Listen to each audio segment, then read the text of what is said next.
If you stopped being useful tomorrow, do you think you would still believe you matter? I wonder if this might be you. Go to a party, someone else's party. It's full of people you know, people you like, people you've mingled with many, many, many times. Might even be family, a large family gathering, a birthday or whatever. And you don't feel comfortable unless you are doing something. You turn away from conversations quickly to just go clean up those glasses, or pick up a plate or two, or pick up some of the food that needs to be taken round. Nobody's asked you to, you just do it. Or you find yourself in the kitchen washing up as you go along. You just need to be useful. And then you'll say, oh, no, it's fine. When people say, no, please go, relax, sit down, have a drink, chat. You say, oh, no, anything to be useful. And that anything to be useful might be carved into your forehead because that's what you do. And it's worth asking yourself, what's actually going on when you do that? Because you do come away thinking, yes, I've been useful, but actually you can also come away thinking, well, you often think, well, those other people weren't very helpful at all, and it would have all collapsed without me, so you feel almost invaluable, essential. And you can feel a little bit resentful that you never really got quite to enjoy the party in the way that others did. And that usually comes from some beliefs and values that we picked up when we were very young. In the previous episodes, we've talked about your type, and we've talked about the Enneagram, and there was the little test for you to do, which you can still go back and pick up and do. And it's that we are building our view of the world and our view of our place in the world and how we have to be in the world from the moment we're born, in every interaction with everyone, ones we are part of and ones we aren't part of, but just observe.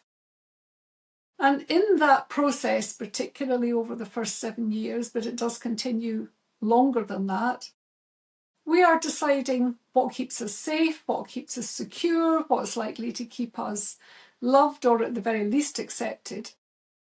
And it becomes the why we do what we do. We do the things we do, that we behave the way we behave, because it has a deep underlying unconscious reason for us. There is an unconscious motivation for us doing that.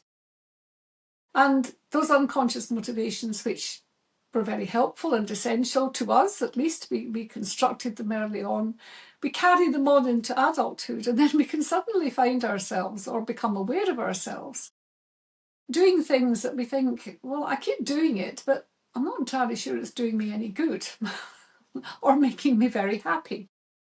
And I think one of those challenges is that our beliefs and our values can be quite hard to question because they form such a very strong part of who we are. We know this because we see beliefs and values played out all the time in politics and religion and sport.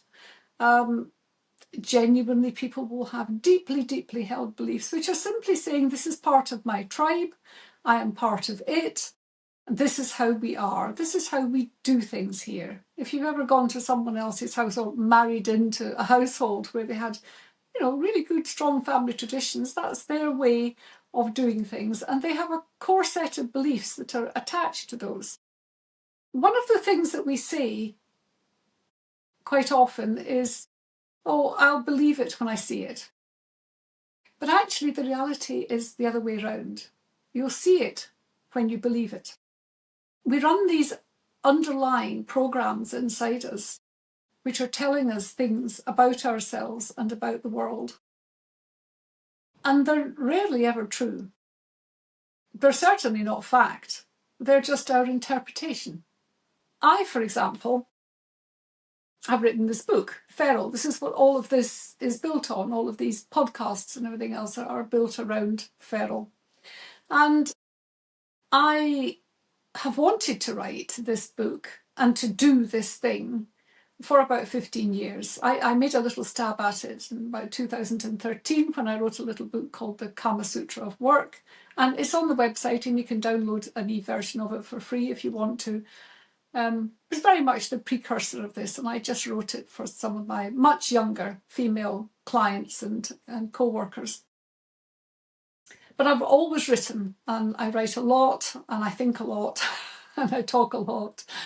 And I really, really wanted to do this book. And in fact, over the last few years, I've done a lot of writing. I've been part of writing programs, memoir writing programs. I won a place in the London Library Emerging Writers Programme. And so I've got lots of folders on my Mac which have writing in them. And, you know, one of them's called London Library, blindingly obvious. Another one is Curtis Brown, blindingly obvious. I started to write this book in earnest about, I'd have said, 18 months ago, 2 years ago. Bearing in mind that most of the material that's in it is stuff that I already do or have written about elsewhere. This was just a new framework of it. But the point of doing it was that I knew that if I wrote this book and if I wanted to do this, if I wanted to really make a difference to women's lives, then I would have to do more than just write a book and then go and hide in a corner. I would have to do things like this. I would have to record material. I would have to do podcasts. I would have to make little videos for people. I would have to make PDFs and documents and audios, because this stuff is not difficult, but it only works when you are repeatedly exposed to it, when you can go back into it in lots of tiny snatches and listen to another bit or watch another bit or come in with a question and say, oh God, I tried this and it didn't work and what's wrong with me? And the answer is always nothing. But I knew that it would require me to sort of really put myself out there and make myself available. And I think, honestly, it was just scaring me shitless. But the upshot of being scared shitless by it, because my belief was, the underlying belief that was running under this, which it took me a long time to find, was twofold. One was pride comes before a fall. And there's something that felt quite prideful to me about putting this book out there and acting as if I was some sort of guru. I'm not. Fear not. And the second one was that, who was I to do this? What if I failed? What if it was dramatically awful? And because I have in the past had grand ambitions and then not followed through on them. You know, I am a generalist. I think I've said this before. I didn't start a career and climb all the way to the top of the pole on it. I'm a good generalist. I'm not a specialist. I'm not an expert. And I thought, oh, maybe I'll start this and then I'll give up. And what was curious was that I lost the folder on my Mac for the material for this book so many times. I mean, there's stuff littered all over the folders in my Mac that are related to this book, and I could never find them again. And I couldn't settle on a title and everything else. And in the end, the folder that has lasted, finally, through the last year, to the point of publication, is actually called The Bloody Book Will Be Published, Do Not Lose This, written in capital letters. That's the name of the folder on my Mac, because it was the only way I could convince my conscious mind that my unconscious mind was trying to undermine by saying, you shouldn't be doing this, you're not going to do it well enough, who are you to do it anyway? We pick up these beliefs when we're very young, and then we manufacture a few on top just to make it worse later on. You may have been told when you were very young that you could have it all, and only to discover now that not only can't you have it all, at least not all at the same time, often consecutively you can, but you have to bloody well do it all.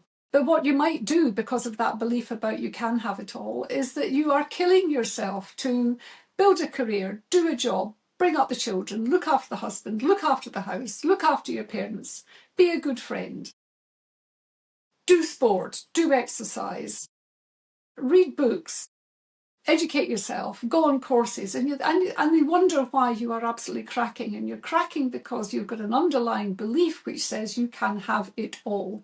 And that just runs you and runs you ragged. You can have a belief which is that the world is just unfair. and that if you haven't gone to university, you're never going to get anywhere. And you spend the rest of your life justifying anything untoward and negative that's happened to you about your advancement on that, because your belief is that you were disadvantaged from the outset. We could go on endlessly about the various different beliefs that we pick up. One of my created beliefs over time was that I was a bit of an outsider, because I am that person who goes to the party, but I don't hand stuff around. What I do is I wait until I've just sort of made myself visible to everyone, and then I bugger off. I ghost out. I think they call it a French exit, out of parties all the time. It's a well-known phenomenon that Avril may come to your party, but she's not going to be staying. And it's because I actually do like much smaller groups. I like sitting with small groups of friends and chatting. But also I feel like an outsider. And I built that outsidery feeling, I think, over the period of time that I had chronic fatigue syndrome, which was yuppie flu, and I had to withdraw from everything, and no one believed I had it. And so I created a belief that somehow I wasn't the same as everybody else, and I didn't fit in with everybody else.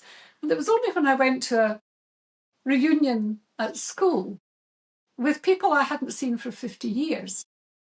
And they were saying to me, "Oh my gosh, it's so wonderful to see you again. And you were always so much in the centre of everything and sparkling and witty." And I was thinking, I do not remember being that.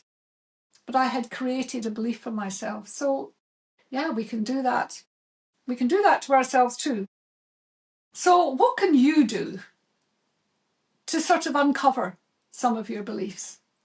Beliefs tend to come along with words like always and never. This always happens to me. That'll never happen. They are always like that.